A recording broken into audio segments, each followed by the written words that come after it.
Thank you, James. Let me add my welcome to all of you. Thanks for joining us here at the Partner Summit. My name is Dave Kleidermacher. I lead the Android security and privacy team. I'm based out in Mountain View. I have a team here in London. This is our Android security and privacy hub in Europe. So it's great to be here with you.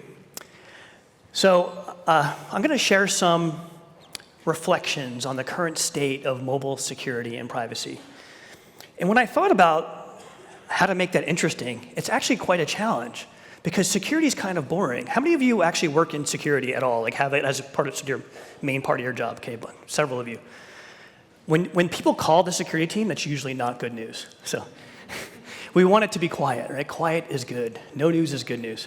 So I thought, okay, well, what can we do to make security a little bit more exciting? So I think, well, obviously the answer is blockchain. Blockchain, maybe throw in some self-driving car stuff, and of course some AI. Okay, just kidding. I'm not going to be talking about blockchain or self-driving cars. I will be talking about AI, though. The reality of it is that, again, security should be kind of seamless, kind of fade into the background. We shouldn't have to think about it too much. Users shouldn't have to think about security too much. IT admins shouldn't have to think about security and privacy very much. We don't always succeed in the security industry of making security seamless. For those of you, who's been involved in GDPR? Raise of hands. Okay, yeah, it's been kind of painful. I'm a very big fan of GDPR and what it's done for privacy across the world, but do we really need to hear about all these privacy policies at the weirdest times? This is not good security and privacy, a little bit too much in your face. I mean, we've been bombarded with privacy policies. Anyway, we want it to be a little bit more seamless. Which brings us to an overview of the Android security privacy strategy. So what do we think about, how do we attack the problem of our mission, which is protecting 2.5, actually, if you consider China and non-GMS devices, 3.5-ish billion devices, how do we protect all these users? And how do we do a good job of that? And how do we scale that? Seamless security is definitely a part of that, despite the fact that we're working at all levels of the stack. So we think about security through a really defense-in-depth approach. How do we leverage secure hardware, secure the firmware, the Linux kernel, the framework, application-level security. So we need strong defenses at every level. The second really huge area of focus for us is a dedication to openness and transparency. And openness is not just about having an open source operating system. It's about having a worldwide ecosystem that works together, like all of us here in this room today, working together to protect users. That is the power of open. So there are many examples of how we live every day by that paradigm. We publish a lot of information about the emerging threats and how we're countering them. We have blogs and our security bulletins. We have presentations at conferences, our annual report, our quarterly. Now we have quarterly transparency reports. If you haven't seen that, go check out the website. We're now publishing a lot more information, a lot more regularly.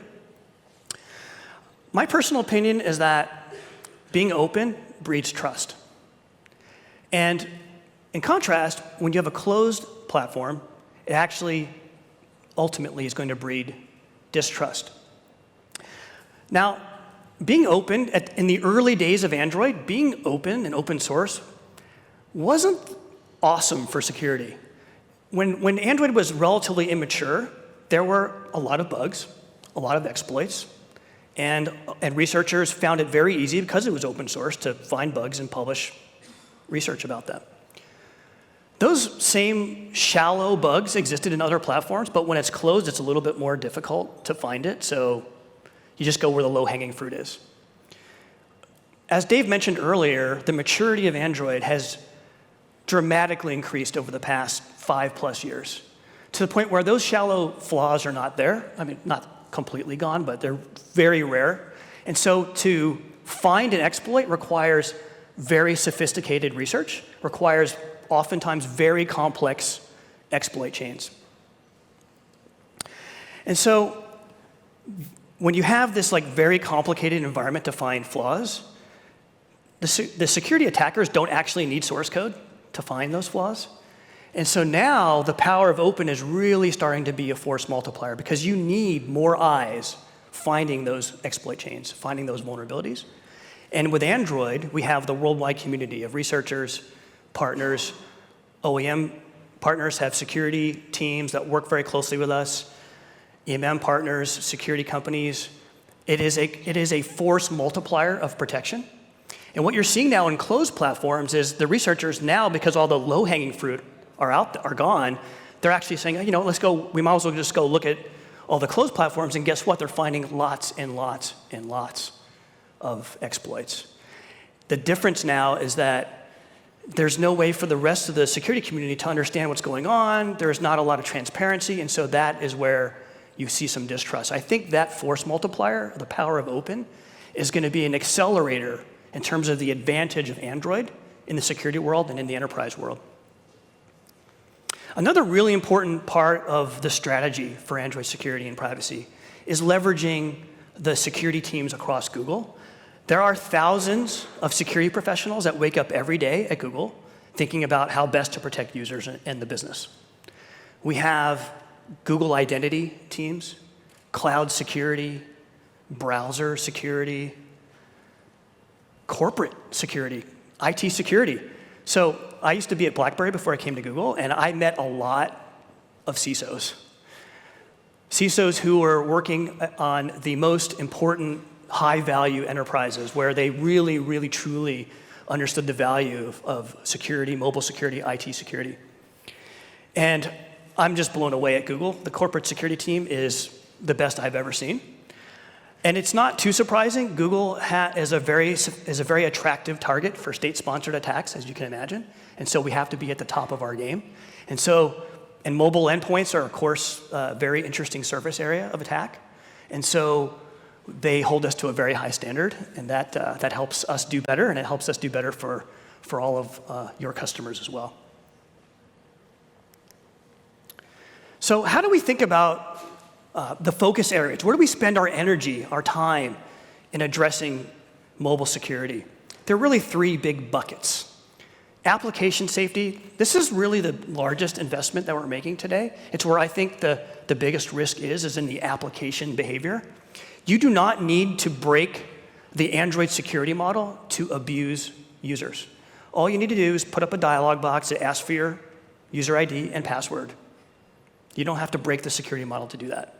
And so we spend a lot of time and energy looking at ways to automatically detect abusive patterns in behavior and content. That's where a lot of that machine learning comes in. You may have heard of Google Play Protect. So Google Play Protect is that foundational component that provides that detection. But it's also, for consumers, for end users, it's that central control panel. Our vision is that Google Play Protect is where the user goes to understand their security and privacy posture, where they can understand how they're doing and how they might make some improvements in their posture. So over time, you'll see Play Protect expand from sort of very focused on app abuse to a much more comprehensive panel, a control panel for understanding your posture and improving that posture. The second big area of focus is platform safety engineering. This is where the core operating system research and development happens. The operating system hardening, leveraging hardware security features, permissions management, trusted execution environments. These are all things that the team works on. And then the third bucket is security assurance. How do we ensure a consistent, high quality level of Android implementations across the entire ecosystem? So the assurance teams work on our vulnerability management programs, patch management, our testing infrastructure. We're putting a lot of investment now in fuzzing infrastructure. It's the full development lifecycle. Design reviews, code reviews, and of course, working with all of you on ensuring that high level of quality. So that is a high level view of our strategy, how we think about Android security and privacy, how we focus our energy where our investments are. So let me switch gears a little bit and talk about some of the highlights in Android Q. So Google I/O, the company talked a lot about privacy. That was a huge focus for Google overall, and Android has a huge part in that. And so a few of the areas where we've improved security and privacy in Q specifically is in the area of anti-exploitation. One of the important misconceptions in the security world is that if you have a vulnerability, then that vulnerability means that there is this risk, this definitive risk to the user or to the enterprise. But actually, a vulnerability does not equal an exploit. So not every bug is a vulnerability, and not every vulnerability can be exploited. And there's going to be bugs. Mobile operating systems and consumer operating systems have many millions of lines of code. They're super complex. They're going to be bugs. That doesn't mean they have to be exploitable. So we spend a lot of energy on building in mitigations to ensure that bugs do not turn into exploits. On the left-hand side of the slide, there's a list of things we've been working on over past releases. ASLR is one I'm sure most of you have heard of. What's new in Q? Execute-only memory. So when an attacker has access to the system, they want to be able to read instructions and understand where certain gadgets are to help with their exploitation. So execute-only memory means you actually can't read the text segment, so you have no idea what's running in there. So this adds to ASLR the ability to prevent attackers from understanding the behavior of the system. Shadow Call Stack is the partner to what we added in Android Pie called CFI. So Control Flow Integrity Protection ensures that the attacker can't redirect execution flow in the system, which is, of course, is an important part of exploits, is to try to transfer control to code that the attacker wants to execute. Control Flow Integrity Protection is forward calls through pointers, and Shadow Call Stack is the return. So with the addition of Shadow Call Stack, we now have complete control flow integrity protection through the system. We work a lot on compiler and toolchain-based mitigation. So we build the system in a certain way to inject these mitigations such that if you have, say, a buffer overflow, that buffer overflow will actually not change the memory. It will actually cause an exception or an abort and prevent exploitation, prevent the error from cascading into an exploit. And so there are a lot of we call sanitizers that guard against different kinds of problems. And in the past year or so, if you look at the vulnerabilities in Android that have been reported, about a third of them are caused by array bounds overflows. And so the bounds sanitizer is one of the newest sanitizers that detects array bounds overflows and prevents them from being exploited, causing aborts. We also added something called the Scudo. I'm not sure where that name came from. Scudo, kind of sounds cool. Scudo hardened allocator. So you can optionally turn it on a per process level, and it basically manages your heap allocation a little bit more intelligently to make it so that heap overflows are less likely to be exploited. There's a blog called Q, the hardening enhancements. Okay, my team is not really that good at marketing, so sorry, Q. But anyway, you can go Google that and learn a lot more about these hardening improvements that were done in Q. We'll continue to do this going forward. This is just one of those things that's kind of blocking and tackling. It's not very exciting in the security world, but it's super important, and it is very effective, as we'll talk about in a minute. Updatability, another really important long-term, multi-year, multi-pronged strategy in Android is making the operating system more updatable, more easy to update. For many, many reasons, security being one of the important reasons. We had in Oreo, we had Treble, which provided a very good, solid, robust interface between AOSP and vendor-supplied software that enables the operating system independent parts to be upgraded without changing the vendor-specific pieces. That led to a 250% increase in the adoption of the next letter, Android Pie, and we're seeing continued increases in the fast availability of letter upgrades of new releases of Android across the ecosystem. Very, very exciting. In Q, we announced something called Project Mainline. If you saw Google I/O, we're tuned into that. You might have heard that term. Project Mainline extends this concept by taking more parts of the core Android operating system and basically removing them out of the sort of like single system image and make them into separate updatable modules. We call those mainline modules. Now, this is not a completely new concept. Android has always had the ability to update certain critical components, like the web view, Conscript, that can be updated independently of the rest of the system. But this is really taking that to a whole new level. There are approximately a dozen different mainline modules in many areas of the Android platform. We've worked very closely with our OEM partners to upstream the modifications they've made in the past, so this is actually practical to do. So we have the Conscript pieces, we have media components, documents, UI, various networking components. Again, about a dozen of those, and you can expect us to continue to build that, just making Android itself more updatable through Play and by Google. So we can patch and update more of the system directly. We're also working really hard to make security patches specifically easier to do. So for example, some of those mitigations I talked about actually reduce the severity of vulnerabilities and have reduced the number of bulletin class vulnerabilities. That's cool. We've worked very closely with SOC manufacturers to smooth out some of the more difficult patch areas like trust zone and radio changes. So that process is more easy to handle. And a lot more investment in regression testing. So there's just a lot of work going on to make security patching and security updates easier. So overall, this continues to be a tremendous investment from Google in making Android more updatable. We've made a lot of progress. There's still a long way to go. It's a continual investment for us. So I mentioned privacy was a big focus in Google I/O in Q. It has been a central theme for the last couple of years, and really, you're going to continue to see that as a huge theme going forward. So this wasn't like some peak moment in time. This is really a steady increase in that focus. There's a lot of, I'm not going to go through all the features. Again, you can go to look at Google I/O presentations. There's lots of information on the web. There's blogs, developer documentation. But just a few of the things I'd point out here as really core highlights. We're constantly looking at ways to look at the Android API surface area and find a better balance between sort of having this wonderful open API that can enable any possible application experience and balance that with opportunities to reduce the probability or risk of abusing those APIs. Again, this is one of those things where over time, the Android thought here has evolved.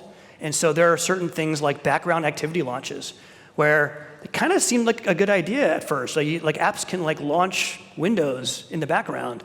But as you can imagine, that's a good way to launch a phishing window. And it really kind of annoys users to see pop-ups. And so in Q, we've actually eliminated background activity launches. And we think that's the right trade-off at this time, and that's the right way for Android to evolve. Location, very sensitive permission. There was always basically on or off, and now there is actually a tri-state, so you can have it on for foreground and background, or just off. That level of control is really important. You can imagine users as they're thinking about the apps that they use. Well, it's like, does this app really need it in the background? I don't know why Yelp needs location in the background. Like it needs it when I'm using it, but not in the background, and you have that level of control now. Privacy-sensitive permanent identifiers. That's a very important issue also that we've locked down. So the application access to sensitive identifiers has been really curtailed in Android Q. And there's a lot more. Huge focus. I think there's over 50 features that are privacy relevant in Android Q. Quick shout out to the Jetpack security library. So occasionally, enterprise app developers, I'm sure some of you here have had this problem where people are maybe rolling some application-specific crypto encryption code, and doing that with the low-level Android APIs can be tricky. There are some common pitfalls, and the Jetpack library is designed to help developers make less mistakes, like reusing nonces and things like that. So it's the first release. We're open to your feedback on areas for improvement. If there are certain things that you're doing with the API that you think might be easier with a library that can be available on all Android devices, please, by all means, we welcome your inputs there. So let's switch gears and talk a little bit about patching progress. Not the how we do it, but the actual results. And one of the other really important changes that I'd like to point out is the requirement that we've added into our OEM agreements for patching. That change has really made a pretty dramatic difference in the rate of security patching across the Android ecosystem. And all of you with red badges, thank you. Thank you for working with us on this. It's been a huge amount of work and energy to get to where we are, and it's making a humongous difference. So 1 billion devices last year had security patches. In Q4, so the OEM requirements ramped up throughout last year, and so in Q4 was when they really were in full swing, and we saw almost 1/3 more devices getting security patches than the previous quarter. And if you look at year over year, Q4 of last year had 84% more device models in Android getting security patches than the previous year. 84%. If you think about that, like the mobile device market is not growing that rapidly. So for 84% more devices to get security patches is like pretty amazing. So again, thank you all for the great partnership in this area. And that graph is going to continue going north. So app safety, I mentioned, is one of the biggest risks that we worry about. It's every popular operating system on the planet has this abuse risk. There are not just like state-sponsored attack threats, there's just a lot of criminal activity for financial gain that are going after every major platform. And so it is really important that the malware protection be built into the operating system itself. And this is not like Google invented this idea, right? Microsoft has built AV anti-malware into the operating system for a long time now. In Chrome OS, we have safe browsing built into the browser. And so building this kind of abuse detection and prevention into the operating system is not new, but it still isn't in all popular platforms. And that is actually a really big problem. So thankfully, with Android, we have Google Play Protect. It's built into the operating system. Google Play Protect is now the world's most widely deployed anti-malware solution. Over 2.5 billion devices being protected, 50 billion apps verified every day. And as I mentioned earlier, it's just a huge area of investment. There's static analysis improvements, understand behavior statically. There's dynamic analysis improvements. There is a lot of machine learning. I know it's a buzzword, but it actually is really important. When you look at the scaled attacks and the way the adversaries continually evolve their attack methods, they're very determined to evade these systems. Actually, ML is kind of the secret weapon against that because it actually has the ability to detect real-time attacks better than any other technique. So we have a lot of, as you can imagine, leveraging Google Brain, DeepMind, and many other ML experts at Google in this mission of detecting malicious threats. There's a couple of things I wanted to mention here that are sort of FAQs that I get from time to time. I thought this audience might be interested in just hearing a few words about them. One is, how does Google Play Protect interact with or complement or compete with enterprise AV, enterprise mobile threat defense? And the way I look at it, and the way our partners in that space, Lookout, Checkpoint, and others look at it, is they're very complementary. So Google Play Protect is designed to be sort of a built-in, consumer level, always on, all the time, on every device anti-malware solution. Whereas Enterprise MTD has typically a suite of features that are specifically aimed at the enterprise that Google Play Protect does not do. For example, it has integrations with EMM. It has app reputation policy management. You might have some back-end IT admin visibility tools to understand threats across the whole fleet. So those are the kinds of things that Play Protect doesn't implement. So they're very complementary. Another thing that I'd like to talk about is you may have read over the past year or two, you might have seen reports on benchmarks, AV benchmarks, mobile AV benchmarks. One of the things that happened is when we announced Google Play Protect as a brand, it had been built into the operating system for quite some time, but we announced it as a brand, it got a lot of attention, and so people started running benchmarks. We don't subscribe to, there's a couple of like standard industry, popular industry mobile AV benchmark suites. We don't subscribe to them, but I've asked a few other security companies about how they work, how the ones that exist today, how they actually work. And basically the way they work is you subscribe to the service, and then the benchmark organization gives you the samples. And then you can then blacklist the samples. And then you publish the results. And so it's not surprising you'll see a lot of 100%, which, as you know, detecting behavior is an intractable computer science problem. So if you claim to be able to detect 100% of real-time threats, that's not realistic. And so these benchmark reports are, at least according to the reports that I have gotten from lots of the top security vendors who've worked with them directly, it's just, in my opinion, not, based on what I understand, is not a way to test the strength of these engines. The right way to do it would be to have a real-time sample that no AV has seen ever before, so it has to be a new sample, and then you run it online against the engine to see what kind of verdict it gives you. So there's no blacklisting, there's no time, you get no advanced notice on it. It's just how good is the engine at detecting these real-time threats. That would be the right way to build an AV benchmark. Unfortunately, it doesn't exist today, but that's one of the things that we're now talking to some of the AV vendors, other AV vendors out there, about doing that in the future. And so stay tuned, but if you get questions about that, that's what I understand about the systems. So how is PlayProtect actually working? You can see that the blue line on the bottom shows that on Google Play, PlayProtect defends against malware within Google Play in the store itself. Also, it runs on their device to detect and protect against real-time threats.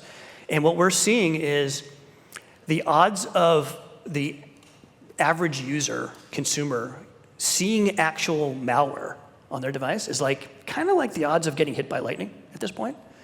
We've been able to keep that very, very low across the bar. So it's not a very interesting bar, but it's very flat and very low. Off-market's a little bit different. Off-market, we don't have the same review processes we have in Google Play, where we have a lot of understanding of the developer and their history, and that helps a lot, that kind of app vetting. So if you sideload, there's more risk.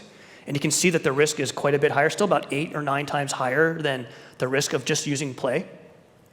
But that risk is still going down because of the investments in technology in PlayProtect. Okay, so we talked about the strategy that we have and the focus areas. We talked about patching, some of the improvements in Q, the malware detection investments we're making. How does this all actually translate into better safety?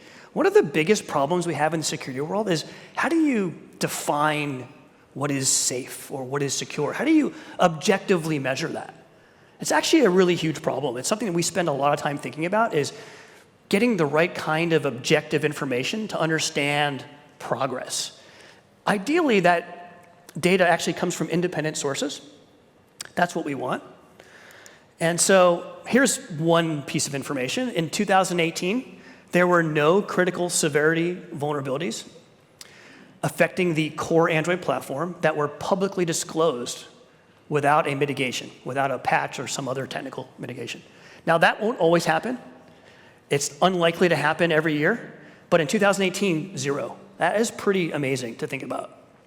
Again, this doesn't mean there aren't any vulnerabilities and there aren't any zero-day exploits or anything like that. It's not claiming anything's perfect. I'm saying that of the known public disclosures, they all had mitigations in place before they went public. That's very good risk management. Another way of looking at risk and measuring risk is you can look at the cost, the actual market pricing for exploits. There are many sources of this. One that you can look at is the elite mobile hacking contest called Mobile Pwn to Own. The rewards that are offered to researchers between iOS and Android has evolved over time. It used to be that Android rewards were less because the exploits weren't as difficult, and that has changed. And now they're basically on par. You can see on the right-hand side of this that the iOS and Pixel rewards are on par. Now, what actually happened in Mobile Pwn, the last one, Mobile Pwn to Own, iOS was exploited several times. There were no exploits to the core Android platform or the Pixel. Again, this doesn't mean Pixel's perfect or Android platform's perfect. It just means that some of that sentiment that Dave talked about earlier, some of that hangover of many years past, still with us. This would be probably surprising to some people to see these results, and it has happened now consistently for the last several years. Another way of looking at and measuring security is look at certification programs. So in the US government, there are a couple of relatively popular, important security certifications. There's the NIAP Common Criteria Certification, and there's FIPS for crypto compliance. Actually, NIAP relies on FIPS. So if you get a NIAP certification, it basically implies FIPS compliance. Some of the OEMs in Android have worked really hard at getting these certifications for many years. So Samsung has done a lot of work on this for 5 years. LG has done these certifications. But they required a lot of surgery to Android to add support for a bunch of capabilities.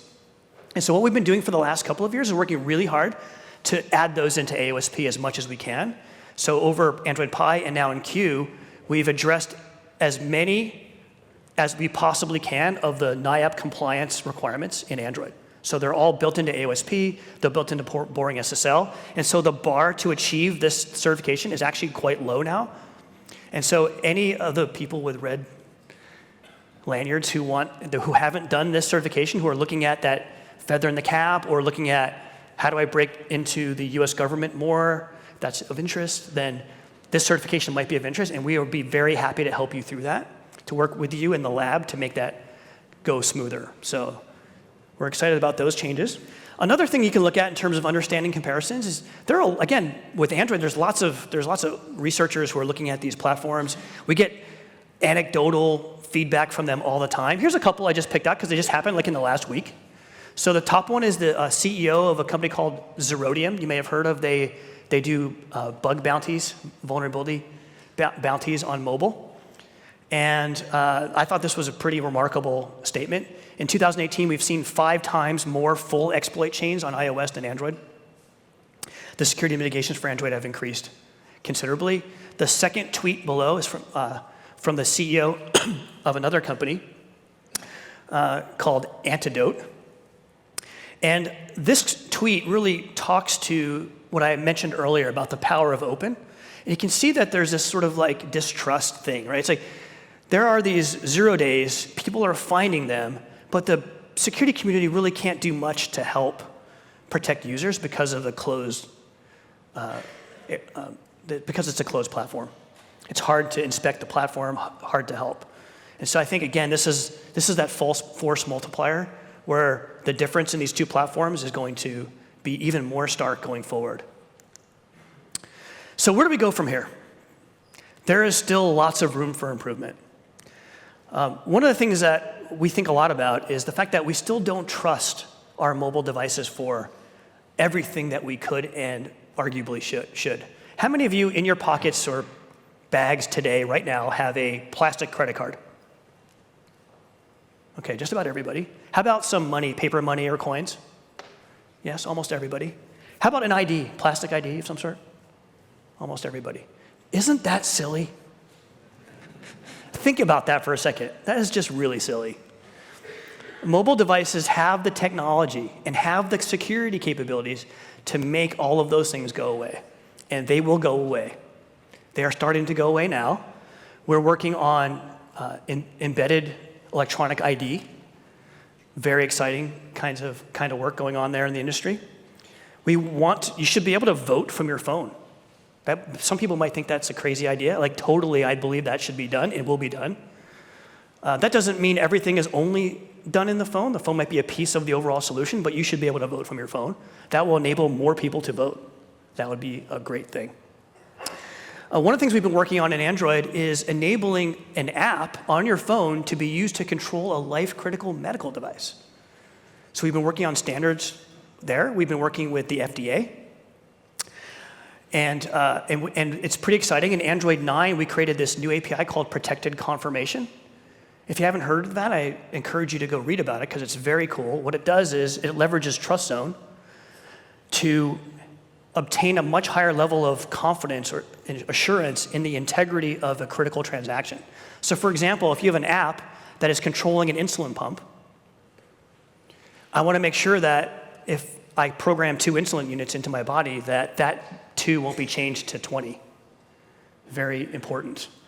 And so the API sends the data into the trust zone area. There's actually a separate UI that the user can confirm that transaction with a button press tied to secure hardware. And Android, the main OS, has no idea it's happening.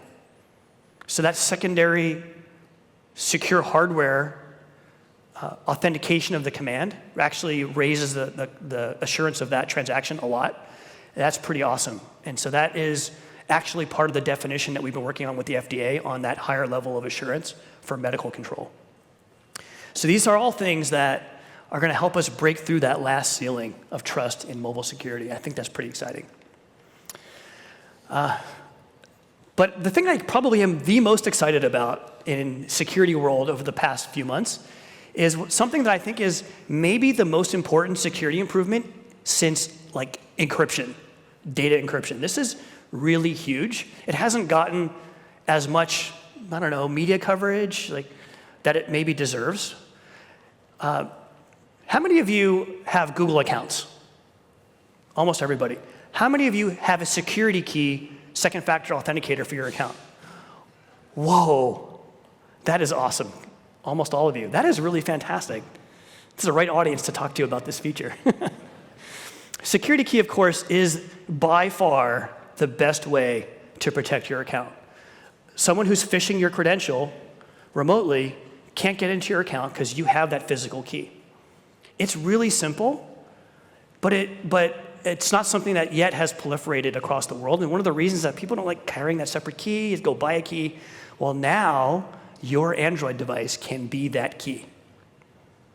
Just think about how that changes the world of online authentication.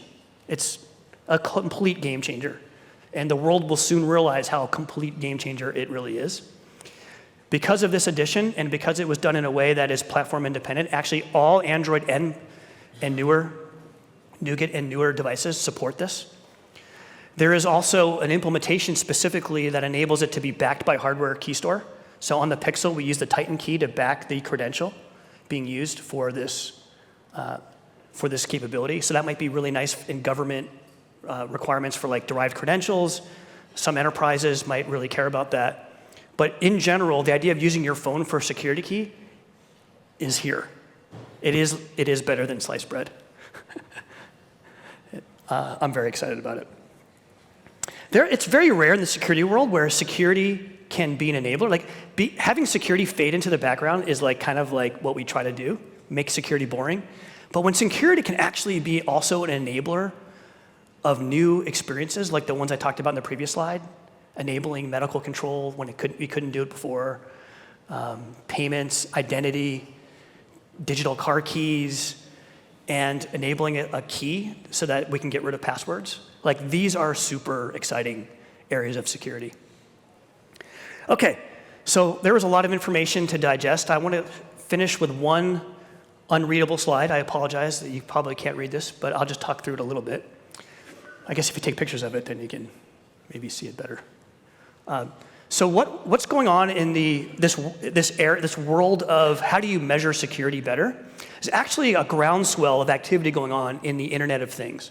There are a number of organizations, nonprofits, as well as government organizations that are asking the question, how do I know that my consumer security camera or my router or my car infotainment system have good security built in?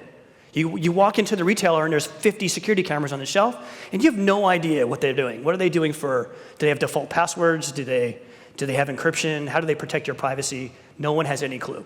Everyone now realizes, finally, in the past year, that this is bad, that we need a way to measure this and hold manufacturers accountable for raising the bar in security and privacy. So that's really good. I'm personally involved in some of those efforts. I'm very excited about it. But one of the problems we have in Android is we want to be able to actually map some of those requirements to smartphones, because smartphones are actually about 35% of the IoT by number of devices. It's a huge part of the IoT. And we have, of course, enterprise recommended. We have our standard Google approval process that tests many things in an automated fashion for ensuring a high, consistent level of quality. But there are still a few things that you can't test in a very quick automated fashion. So for example, biometrics. Understanding the spoofability of a biometric is not something you can automate, at least we haven't been able to figure that out yet. You actually require like building molds and masks and things like that. And so there's a few areas where we would like to have more understanding of how to measure the quality across Android implementations. I personally am getting a lot of incoming on this, meaning I have regulators knocking on the door, service providers, gaming developers who want to know what's the quality of the device this app is running on. Mobile operators also asking the same questions. How do we go above and beyond the standard testing regimen in Android for this extra level of transparency?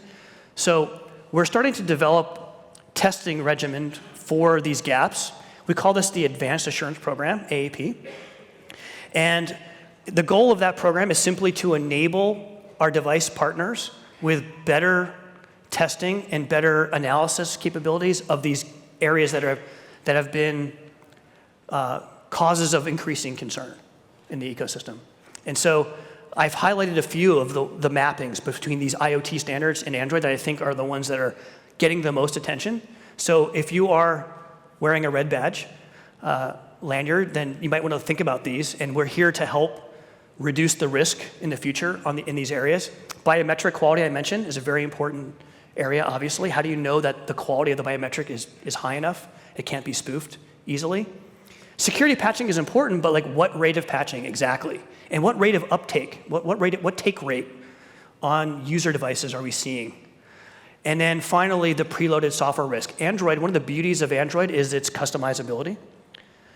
That's part of the DNA. It will always have that customizability in it at some level. But when you preload software and you have some pre-granted permissions in that software, that will add risk. How do you measure that risk? And so we're working on ways to quantify that. And so anyone who's interested in learning more about what we're doing there and would like to work with us on just getting ahead of this, because this kind of thing is coming, where lots of stakeholders are demanding more transparency. We want to help you be prepared for that.